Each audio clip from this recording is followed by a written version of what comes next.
¿Quieres saber cuál es la aportación de Aristóteles al cine y a la teoría estética actual? Vamos a comenzar.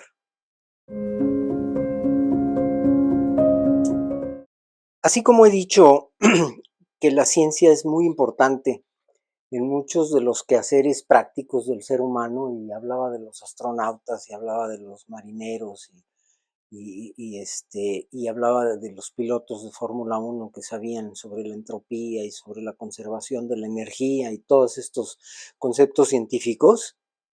Hoy pienso, qué bella es la filosofía y qué importante es. Y qué lástima que la gente piensa que no sirve para nada. ¿Un científico necesita de la filosofía? Por supuesto que sí, porque un científico hace conocimiento. Y la rama de la filosofía que organiza y que define ese conocimiento, el episteme, pues es precisamente la epistemología.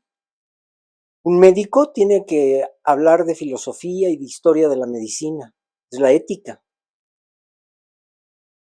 Qué lástima que se piense que la filosofía no sirve para nada. Y ahorita recuerdo un chiste maravilloso creo que es de Quino, en donde están dos amigos frente a uno de estos, pues como mapas o planos de los centros comerciales, ¿no? Y entonces señala un punto que dice, usted está aquí. Y voltea uno y le dice al otro, pero nosotros que somos filósofos pondríamos, ¿por qué estoy aquí? Pues sí, claro. No solo es yo estoy aquí, sino por qué estoy aquí. Y espero que el por qué estoy aquí, que me doy a mí mismo en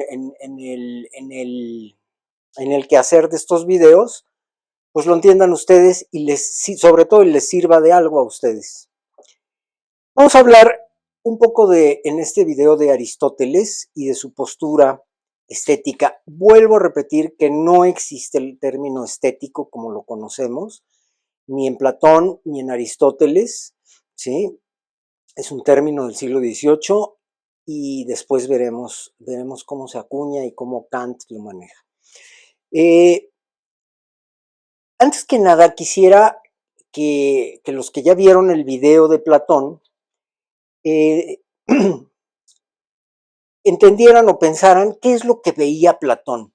O sea, ¿por qué hablaba así del arte como una suerte de engaños?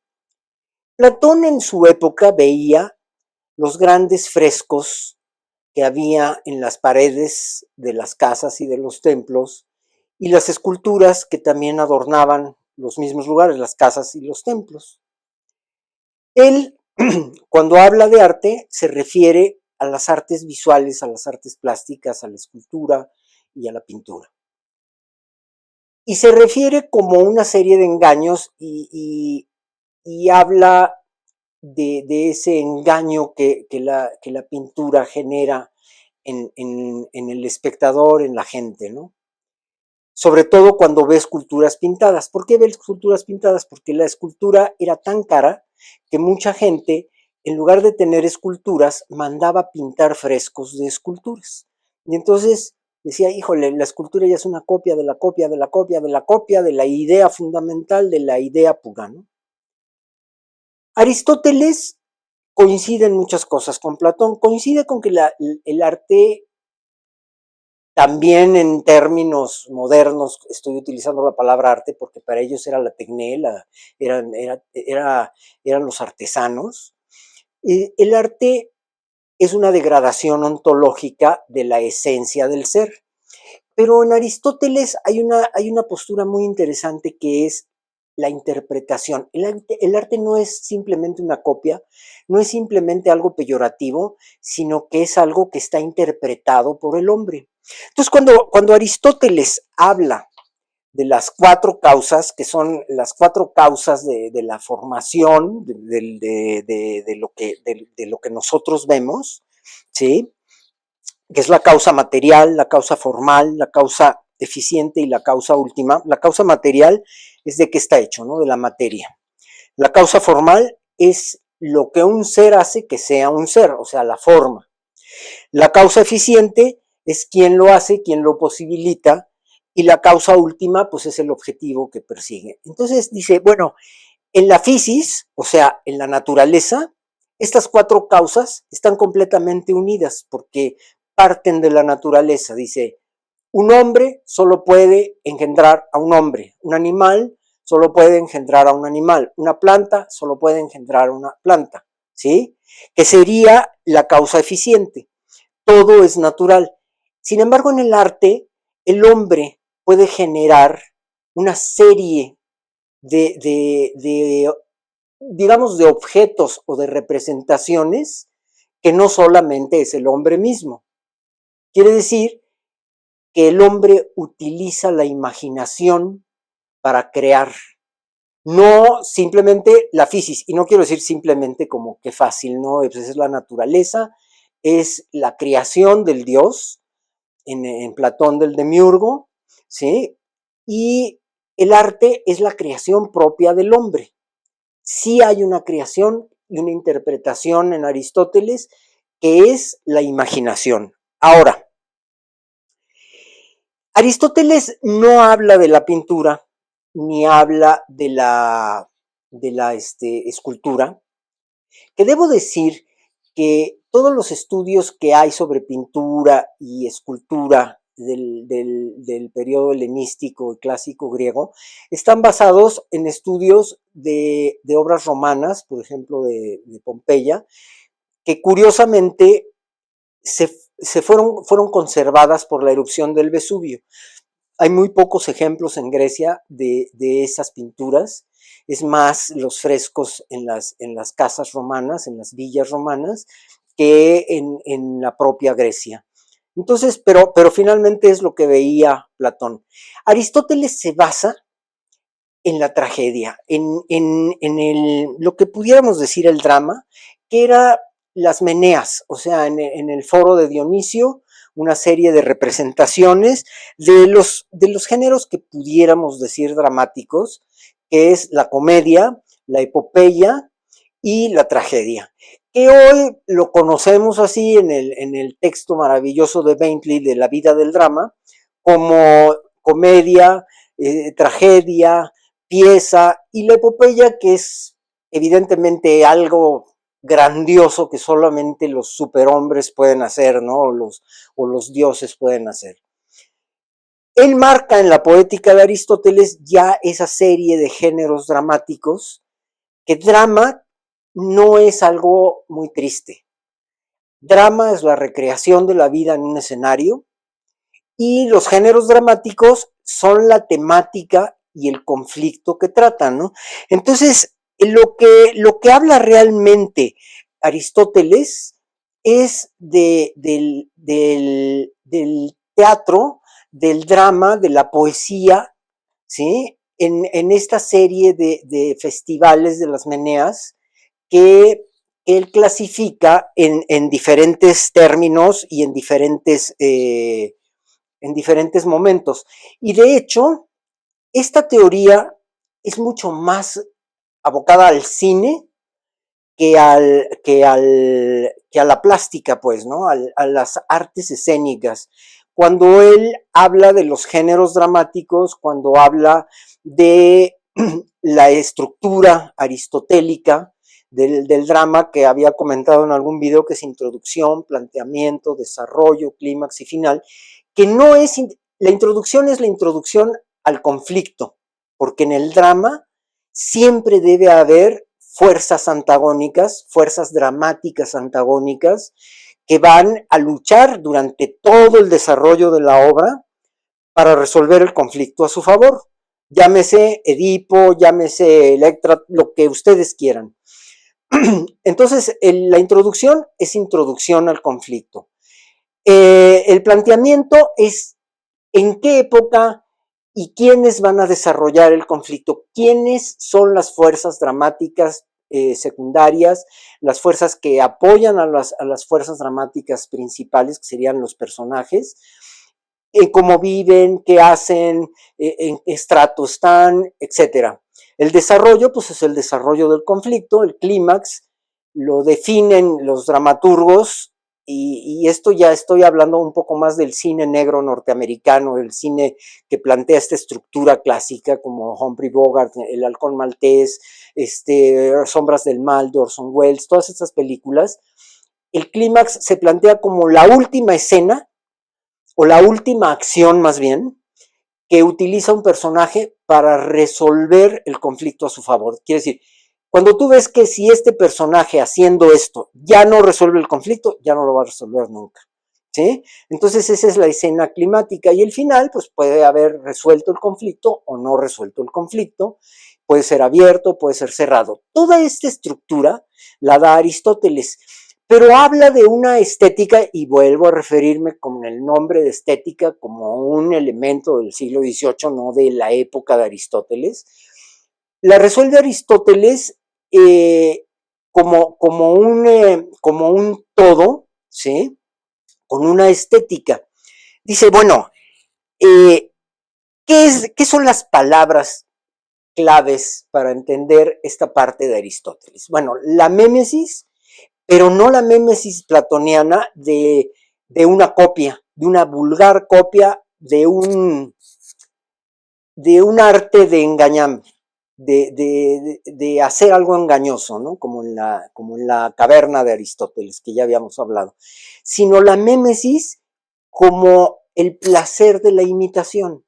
Entonces dice Aristóteles, es que imitar y ver imitar causa placer, por eso los niños imitan las actitudes de los adultos y juegan a la guerra y juegan a actitudes que tienen los adultos. Incluso los simios, que son, digamos, los animales más cercanos a nosotros, imitan, imitan a los hombres o se imitan entre ellos mismos. Y entonces causa mucha risa y causa asombro que sean seres que tienen ese don de la imitación. Entonces, para Aristóteles la imitación es una interpretación de algo, no es un engaño, ¿sí? La segunda palabra importante es el patetismo. ¿Qué es el patetismo? Bueno, pues es cuando piensas, me puede pasar a mí, ¿sí? Cuando sientes una identificación, y no quiero utilizar el término identificación, porque es un término como muy freudiano, que no tiene nada que ver con lo que hace Aristóteles y el análisis que hace Aristóteles, pero sí hay una, pues no se me ocurre otro término más que identificación teniendo el debido, la debida distancia ante un término plenamente moderno y freudiano a un término helénico, griego, ¿no? Entonces, ese es el patetismo, cuando tú sientes que te puede pasar algo, en una de esas vuelve el micrófono, perdón, cuando tú sientes que te puede pasar algo, ese es el patetismo, cuando sientes temor y tristeza, ¿no? Esto es lo que llamamos patetismo, pues, ¿no? Y después viene la catarsis. La catarsis es una purga. La catarsis es un término médico que habla de limpieza, ¿no? De purgar, pues. Entonces, tú lloras en una obra porque estás muy triste y necesitas purgar esa tristeza. O te ríes desenfrenadamente en una obra porque tienes un desbordamiento de alegría y tienes también que purgarlo. Entonces, eso es lo importante del arte para Aristóteles, el controlar tus emociones, el purgarlas, el identificarte, el saber que te puede pasar lo que le pasó a Edipo, no necesariamente en la misma, en el mismo argumento de la tragedia. Por ejemplo, van a ver Titanic, ¿no? La película esta de James Cameron. Y la gente llora. Y dices, ¿pero por qué lloran? O sea, la posibilidad de que yo me suba a un barco, me enamore de una persona en el barco, el mendigo barco se hunda y se muera mi amado, pues la verdad es muy remota, ¿no? ¿Por qué lloro? Pues porque estoy purgando realmente mis tristezas, no las del chavito y la muchacha que son víctimas del naufragio de un barco, ¿no? ¿O por qué me río? Pues porque tengo tan desbordada la alegría que hay que purgarla y llegar al término medio. Esta visión matemática del arte que dicen es lo bueno, porque Dios es el que hace el justo medio, entonces es lo bueno, habla de cómo, por ejemplo, Aristóteles dice que la tragedia es la mejor expresión de las obras de arte porque es mesurada, o sea, porque tiene un tiempo intermedio entre la epopeya y la comedia. Entonces, ese promedio de tiempo que es realmente lo importante, la proporción matemática, es lo que la hace buena. Entonces, sigue también teniendo esta idea de lo proporcionado de lo matemático. Y en su patetismo y en su catarsis, pues habla de estos grandes sentimientos que es la piedad, el temor y la alegría, la tristeza, etcétera. Entonces, esa es la postura de Aristóteles en las artes escénicas, que la hemos heredado mucho en el cine, como les decía, en el cine negro norteamericano, o en muchas películas que rompen la estructura, como una de las películas que les llaman vanguardistas, son aquellas que rompen la estructura, o sea, ustedes se preguntarán que todas las películas tienen introducción, planteamiento, clímax, escena de rigor y final. No, no todas, ¿no? Hay películas que comienzan por el final, hay películas que empiezan con el desarrollo del conflicto y ni siquiera sabes realmente cómo es el conflicto hasta el final. O sea, es un juego que permite interpretar la obra. Y esa es la gran aportación de Aristóteles al arte. Y al arte y a la psicología y a la ciencia. Miren, el término persona viene del griego, ¿sí? Máscara, presopón o máscara. ¿Qué es esto de persona?